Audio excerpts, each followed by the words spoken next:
Welcome to Trump Breaking News Network, your daily source for up-to-date news on the political scene of Donald Trump, his presidency, American politics and conspiracies. Please subscribe to receive notice of our daily updates. Also share with your friends and your social media. We encourage you to like our videos and give your comments. This is TBNN.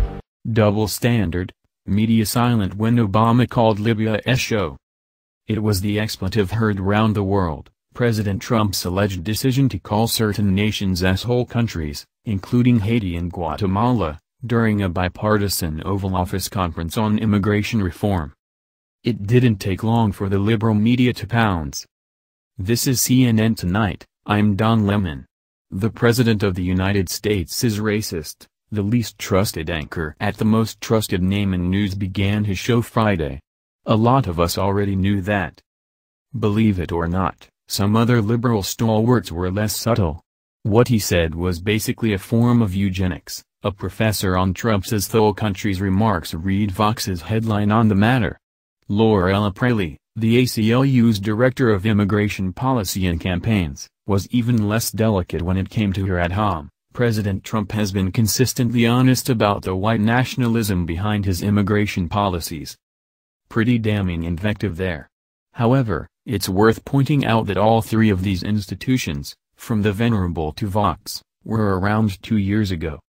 I point that out because that's exactly when former President Obama said something involving almost the same expletive that Trump used to describe an African nation in chaos, one which the Obama administration likely wasn't totally jazzed about letting immigrants in from.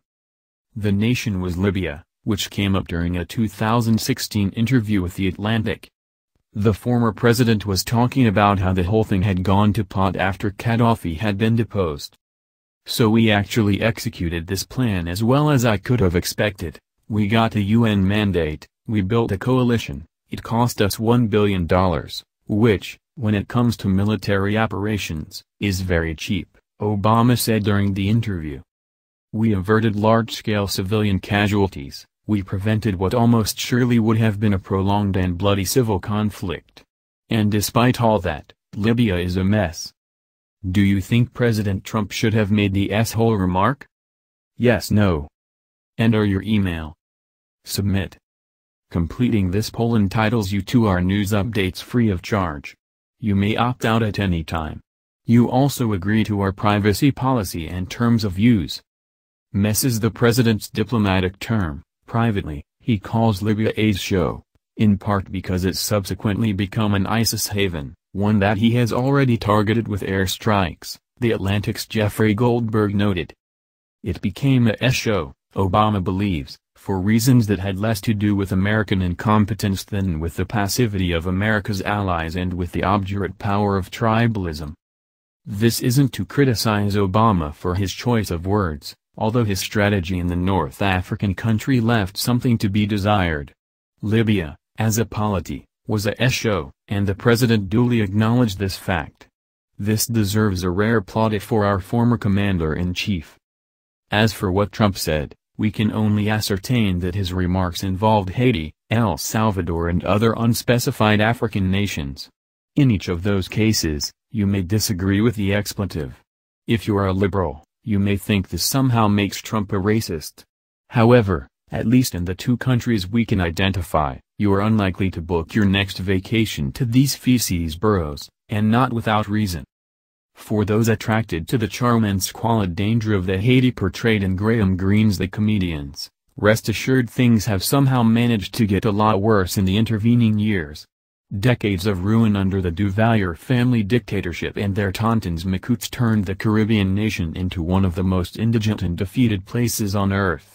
Since they were deposed, several earthquakes and a concatenation of corrupt and inept leaders, who one can safely assume managed to skim off no small amount of Skrilla from disaster relief efforts, have made things no better in Haiti.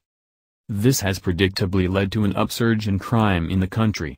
In a 2012 State Department advisory, issued under, for those bad with dates, the Obama administration, travelers were urged not to visit Haiti unless they enjoyed playing roulette with their lives. U.S. citizens have been victims of violent crime, including murder and kidnapping, predominantly in the Port-au-Prince area.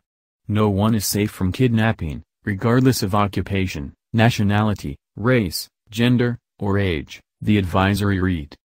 Lovely. While El Salvador doesn't quite have any dictator with the depravity factor of the Duvaliers or many of Haiti's other exigencies, that hasn't stopped the country from being the most violent in the world not currently experiencing a war.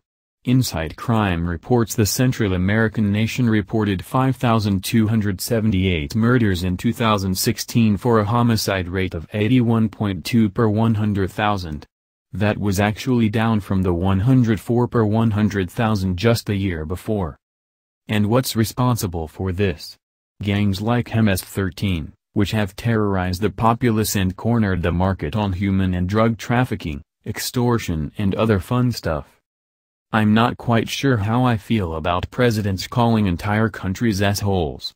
That said, I'm also not too keen on presidents calling entire countries shows.